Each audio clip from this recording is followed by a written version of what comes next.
bolts and grinders. Some doors are locked for a reason. Some stories are buried for mercy. These are not those stories. Story 1, The Mill at Night. No one in Marlow County will say the mill's name out loud after dark. Not anymore. Tobin was a trucker running Route 8 on fumes and cheap coffee. He'd heard the stories at the diner outside Hollow Bend. A mill that turns with no water, no power, no hands. Just a hollow hum that crawls under your ribs and sets your teeth buzzing. He didn't believe in ghost stories.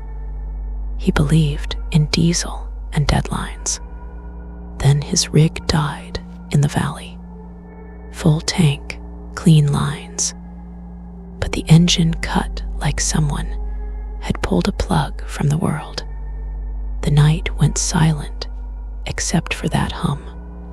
Low, metal on metal. Breathing. He followed it because staying still felt worse.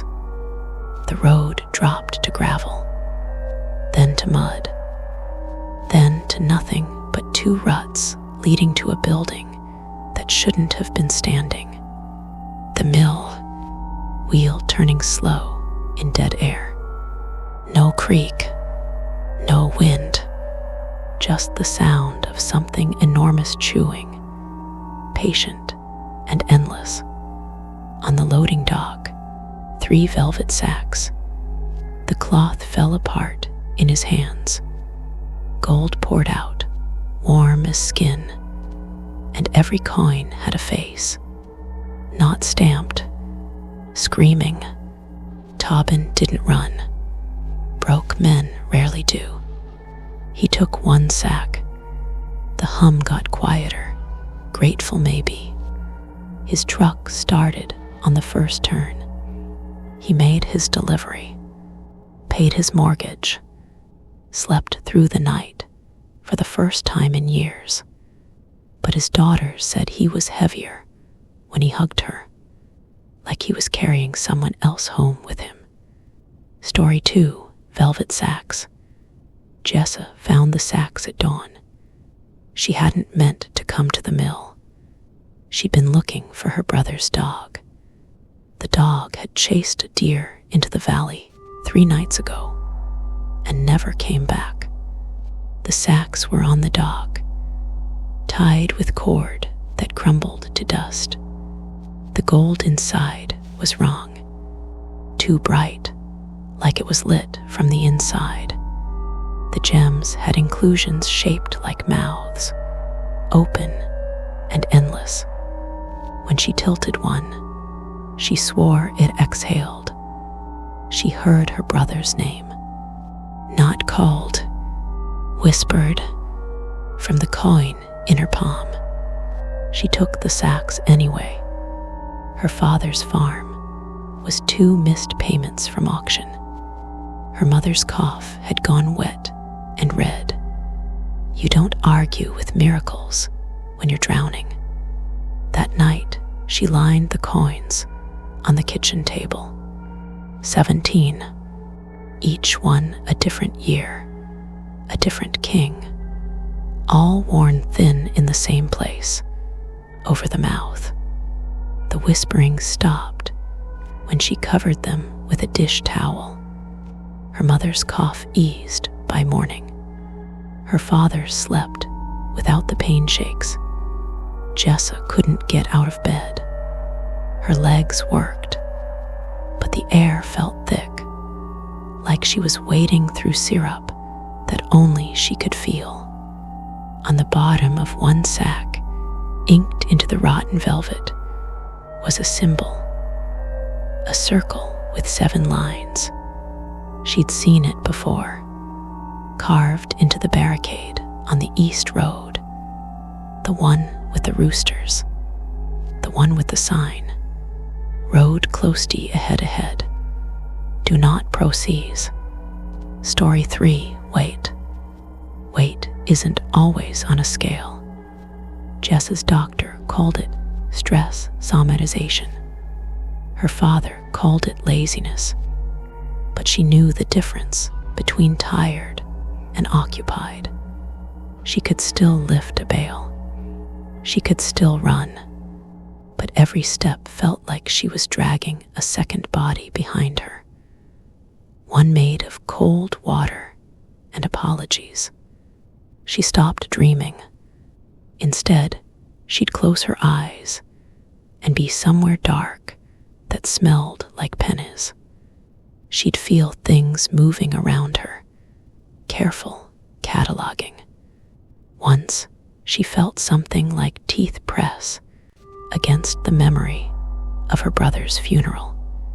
Not biting, reading. The gold kept working. Bills vanished. The bank stopped calling. Her mother planted a garden. Jessa started avoiding mirrors. Not because she looked different, because sometimes, in the corner of the glass, she saw a second shadow standing very still, waiting for her to put something down so it could pick it up. She went back to the mill. She didn't take more gold. She wanted to give it back. The sacks were gone. In their place was a single feather, black, red at the tip, like it had been dipped in something. The hum was louder that day. Or maybe she was just listening better. Story 4 below. The county survey says the mill is 2 stories. The county survey is a liar. Behind the turbine, where the wall should be solid, the boards had rotted into a doorway. No door, just a mouth of stairs going down. The air from below was warm and tasted like blood and electricity. Jessa brought a lantern. It went out 3 steps down. Not blown, choked. The dark down there had a texture. The stairs ended in a room that was bigger than the mill. That was the first wrong thing. The second was the shadows. They didn't sit under things. They hung from the ceiling in long, slow drips, like tar, like sap. When a drop hit the stone floor, it didn't splash. It crawled. The breathing was the worst. It wasn't fast. It wasn't slow. It was measured, like a machine that had learned how living things inhale and was practicing. In the center of the room, the grinders, not separate, one thing with many mouths, gears for teeth, but the gears were soft. They moved like they were thinking. Above them, hooks. On the hooks, things that used to be people, now mostly hollow, turning slowly in the warm draft. One of the grinders looked at her. It didn't have eyes. It didn't need them. Jessa felt it read the shape of the night. She didn't call 911 fast enough when her brother hit his head. It read it, and it was interested. Story 5, The Shape of Sin. Silas Crane talked his way out of 2 hangings and 1 fire. Silver Tongue, the town said, could sell a drowning man water. In 1912, he found the mill. He was smart. He didn't take the gold. He took a coin, one, studied it, shaved its edge, and mixed the dust into new coins. False weight for real weight. He figured he could cheat the balance. The mill didn't send men. It sent silence. For 3 days, no one in town could speak above a whisper. On the 4th day, Silas's voice came back. Only his. Loud, constant, bargaining from everywhere and nowhere. Fair trade, it said from the well. Fair trade from under the floorboards. Fair trade from inside the walls of his own skull. They found him in his store, hanging from a rafter by his own belt. His mouth was open. His body was empty from the neck down. Skin like a suit with nothing inside. His voice kept going for 6 months. The grinders don't want flesh. Flesh is cheap. They want the part of you that knew better and did it anyway. They chew the sin out of you and leave the bones to remember. Silas's voice is still in the mill. Sometimes it says your name. It's very sorry. It would like to make a deal. Story 6, The Merchant. Mara was 12 when her dad took the gold. She was 15 when he forgot her birthday. 16 when he forgot her name. 17 when he walked into the valley and didn't walk out. She came to the mill with a shotgun and a jar of salt. That's what the internet said worked on haunts. The internet had never met the grinders. The salt sizzled and went black before it hit the floor. The shotgun felt like a toy in her hands. The hum laughed. Not a sound. A vibration in her bones that felt like amusement. One of the grinders lowered itself. Its mouth was a cathedral. Inside, gears turned, and between them, faces. Not stuck. Working. Her dad's was one of them. His eyes were closed. His mouth moved, chewing on nothing. A look of terrible concentration on what was left of his face. Mara understood. The grinders weren't killing. They were employing. She left the shotgun. She took a coin, not for money, for a voice. She pressed it to her throat and whispered, "Give him back." The coin got warm. The hum got curious. From the dark, her dad's voice. Small, tired. "Mara Bear, you shouldn't have come." Then the grinders showed her the price. Not her life, her music. She hadn't played piano since he left. She wouldn't again. Not because her hands wouldn't move, because she wouldn't remember how. She said yes. Story 7, The Lure. The mill doesn't hunt. It doesn't need to. Desperation has a smell. The grinders know it. It rolls down the valley like fog, and they open the dock door. 1933, Dust Bowl farmers.